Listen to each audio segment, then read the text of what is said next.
আইন লাগু, আইন কার্যকর,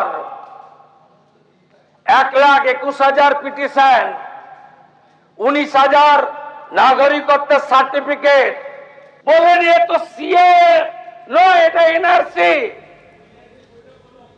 নাগরিকত্ব কেড়ে নেওয়া হবে।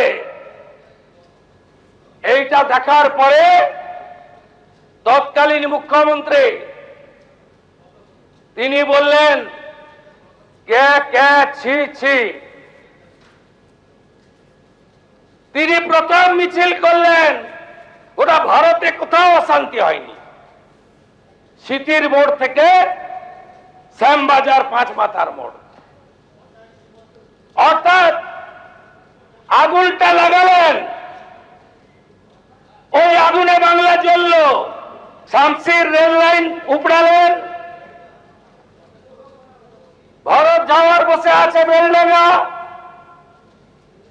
তখন চেয়ারম্যান বেলডাঙ্গার স্টেশন জ্বলল, 500 হকারের দোকান পুড়ল। ঔরঙ্গাবাদে কালী মন্দির, নিমতিতাতে লাইন দিয়ে 68টা দোকান লুট পোড়ানো, রেজিনগরের স্টেশনে আগুন, নবান্ন থেকে একটু দূরে সাঁতরাগাছিতে 37টা বাস পড়ল, 22টা সরকারি বাস।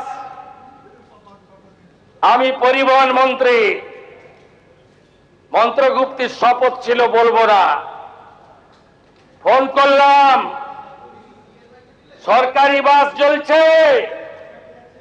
বলছেন না, কিছু করা যাবে না। আমি পুলিশকে বলেছি ওদের সঙ্গে কথা বলতে, যাতে রাস্তাটা পরিষ্কার হয়।